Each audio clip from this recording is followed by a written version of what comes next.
பாஜகவோட தேர்தல் பொறுப்புல இருந்து விலகுவதா கட்சியோட முன்னாள் தலைவர் அண்ணாமலை அறிவிச்சிருக்கிற நிலையில அதுக்கான காரணம் என்ன அப்படிங்கறத எல்லாரும் கேட்டுட்டு இருக்காங்க. இந்த நிலையில சட்டசபை தேர்தல்ல அதிமுக தோல்விக்கு பாஜகவுடனான கூட்டணி தான் காரணம் அப்படின்னு முன்னாள் அமைச்சர்கள் சி.வி. சண்முகம் உள்ளிட்டோர் விமர்சனம் பண்ணியிருந்தாங்க. அந்த சமயத்துல பாஜகவினரும் சில வார்த்தைகளை விட்டாங்க. அதிமுக பாஜக இடையே இப்படிப்பட்ட பேச்சுகள் எல்லாம் எழுந்துச்சு. பாஜக தலைவரா அண்ணாமலை அவரு 2021 நியமிக்கப்பட்டாரு.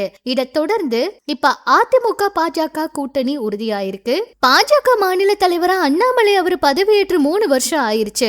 இப்ப தலைவர் பதவிக்கு தேர்தல் நடத்தப்பட்டிருக்கு. இதுல போட்டியின்றி நாயனர் நாகேந்திரன் அவரு ஒருமனதா தேர்வு செய்யப்பட்டாரு. இதை தொடர்ந்து 2025 ஏப்ரல் 11 நாயனர் நாகேந்திரன் பதவியேற்றிருக்காரு. பாஜகவோட கூட்டணி அமைக்க அதிமுகவும் சம்மதம் சொல்லிட்டாங்க.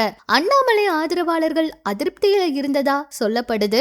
அதிமுக பாஜக கூட்டணியை அதிகாரப்பூர்வமா அறிவிச்ச மத்திய அமைச்சர் அமித்ஷா அண்ணாமலைய தேசிய அரசியலுக்கு கொண்டு செல்வதா அறிவிச்சாரு. இதனால் வர அண்ணாமலை அவருக்கு எந்த பொறுப்பும் கொடுக்கல. அண்ணாமலை அவரை ஓரம் கட்ட பாஜகவும் முடிவு பண்ணிட்டாங்க. இந்த நிலையில பாஜக தேர்தல் அறிக்கை தயாரிப்பு குழுவிலும் அண்ணாமலை அவருடைய பெயர் இடம்பெறவே இல்ல.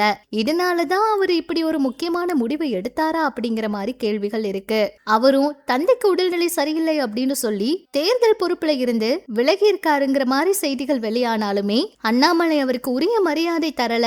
இந்த மாதிரி விஷயங்கள் எல்லாம் இருந்ததுனாலதான் இப்படி ஒரு முடிவு எடுத்தாரு அப்படிங்கிற மாதிரி தகவல் வெளியாகிருக்கு.